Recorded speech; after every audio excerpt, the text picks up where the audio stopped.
Hi, I'm Andy Petro. I want to tell you about an experience that I had many years ago. It was 1955. It was the 2 days before graduation from high school, and our class decided to take a picnic out in a nearby lake. So we got all packed up and ready to go, and we got there, and it was a beautiful summer day. It was cold. The water was cold because this was in Michigan, and the water doesn't warm up very much there. And so we had lunch and playing some games and things. And then all of a sudden, I could see some of my friends on a floating raft, floating platform, out about 50, 100 yards away, and they were waving at me to swim out and meet them. I really didn't want to get in the water because the water was too cold. So I did a running dive into the water, and it really was cold. And now I'm swimming out to the platform. And I get about halfway there, and I start getting cramps in the lower part of my abdomen. And now I can't kick. And now I'm starting to splash around, and I'm choking on some water. Water's going down, and now I'm underwater. And now I'm starting to panic because I don't know what to do. I'm stuttering even as I'm thinking about it. And then all of a sudden I pop up again above the water, and my head is above the water, and I'm looking around. What can I see? And I can see the guys on the platform. I can't yell because there's water in my throat and mouth and everything. And so I'm waving, and they're waving back at me. So they must think we're playing some kind of game. And then I go down again, and I never come up. And now it's cold. It is so cold. I'm shivering. Just violently cold. And as I go down deeper and deeper, it starts to get darker. And now all of a sudden I can feel weeds at my feet. There are weeds at the bottom of the lake. And I'm sliding into the weeds, and then all of a sudden I hit bottom. And I hit bottom in a sitting position. And now, oh man, I start to feel better because I think I can push myself out of the sitting position and get to the top of the lake again. And when I push my arms down again, now it's worse than being sitting there because now I'm stuck.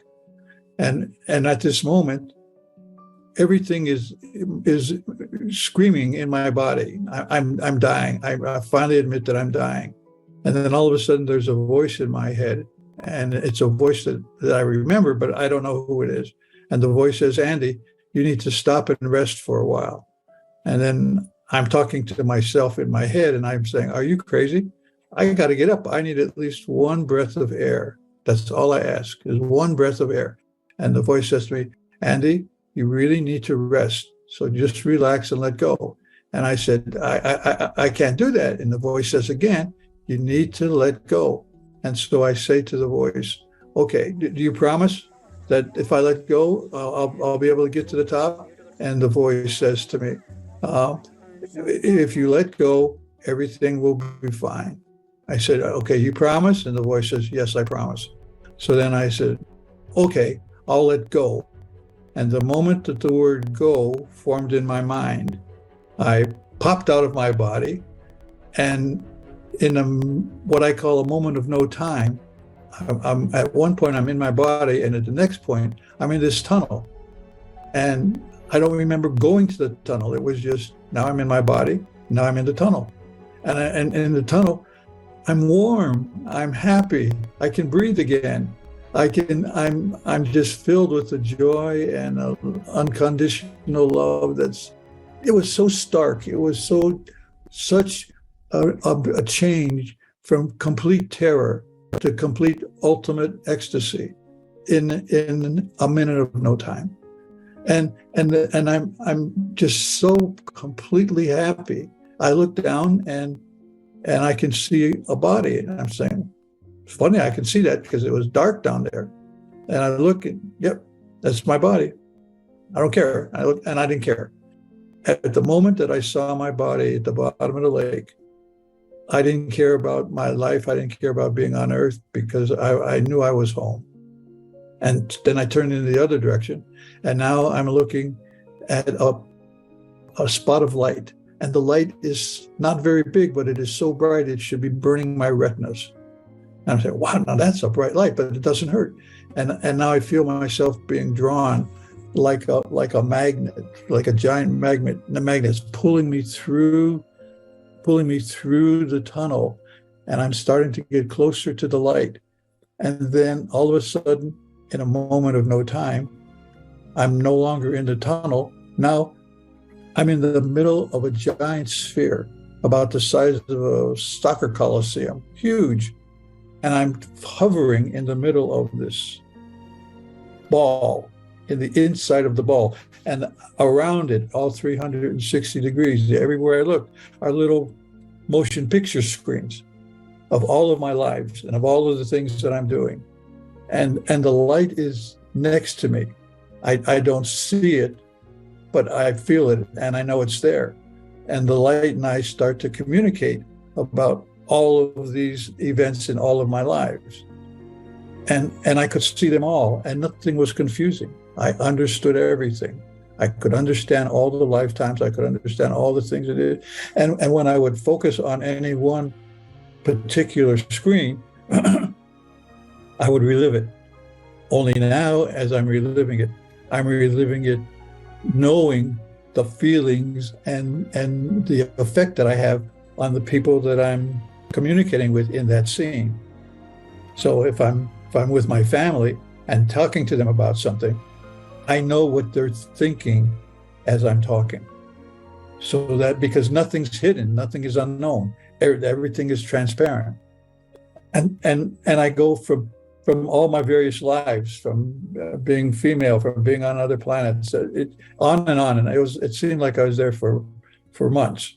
But obviously in Earth time, I was only drowned for somewhere between 10 and 15 minutes. Otherwise, I wouldn't be here saying this. So, and then as I'm looking at these things, finally, in another moment of no time, now I'm not in a sphere, I'm back in the tunnel. And now I'm really close to the light.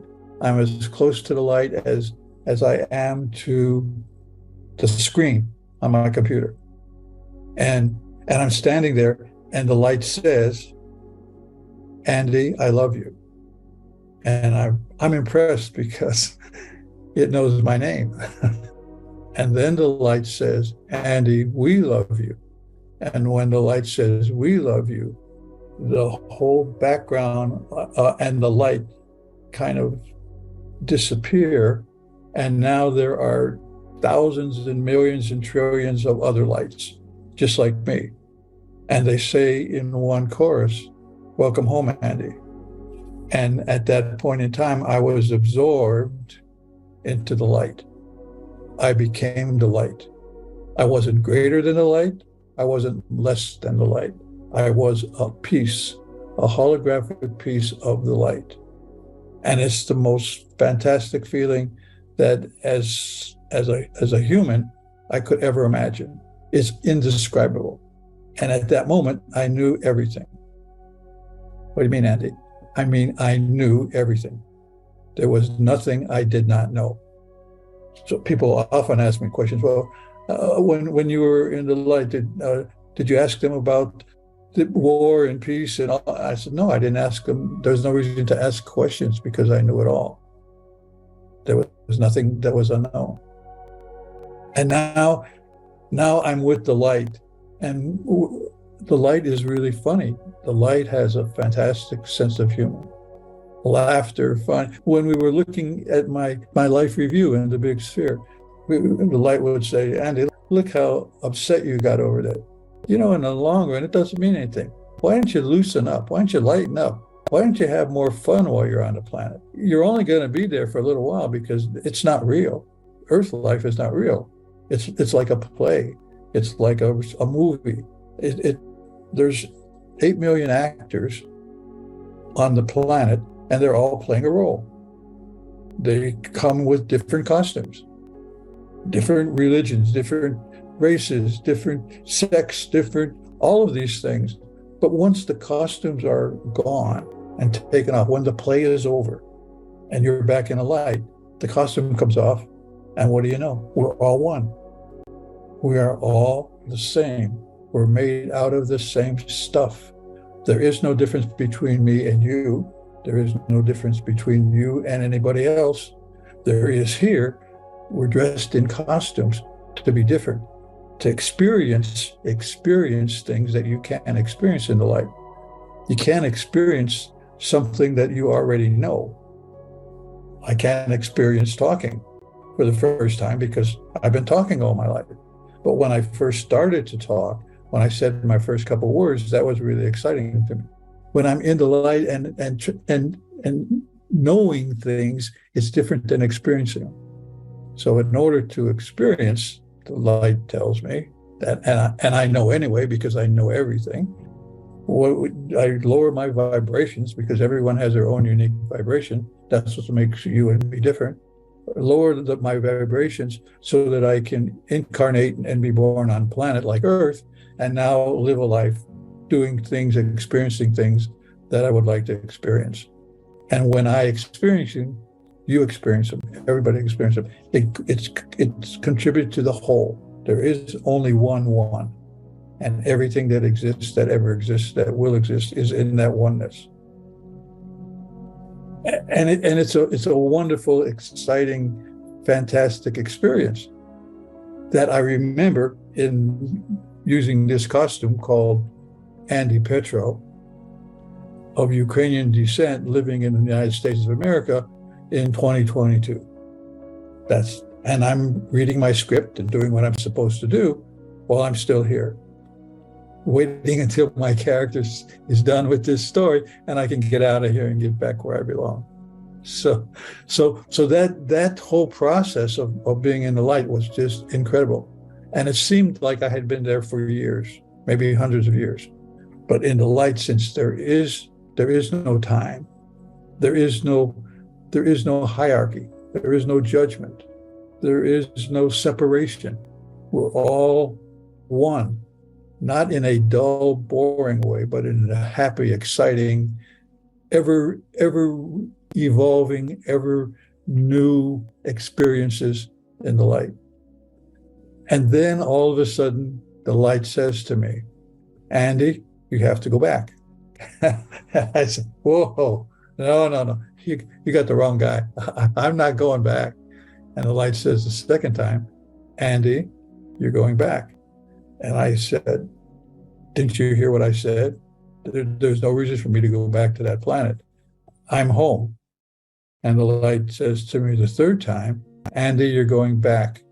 And when I heard the word back, the K in back, I felt myself being stuffed back into my body. The most horrible feeling that I can ever imagine. Just as the most exhilarating experience I could ever imagine was when I left my body back and went back into the light. The most horrible one that I've experienced was going back into my body. I didn't want to be there. I still don't want to be here. But I'm doing what I'm going to do. So as I'm hearing all this, and I'm laying on the sand, I'm on my stomach and my head's turned and they're pushing on my lungs to get the water out of my lungs. This was back before CPR. This was back in the 50s. And I'm coughing the water out. By the way, I never lost consciousness. This is a complete stream from the moment that I left my body at the bottom of the lake until the moment that I got back into my body on the sand at the lake. There are no blank spots. It's a continuous flow of consciousness. So my body was done. It was laying there getting ready to become fish food.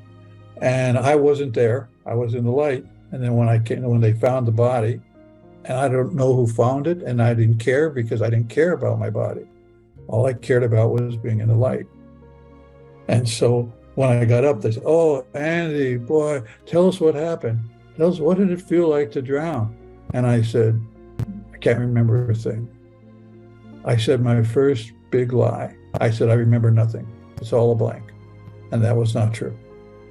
The vivid details that I'm talking about right now happened almost 70 years ago. And as I'm talking to them right now, I have the same feelings that I had in 1955 at the bottom of the lake.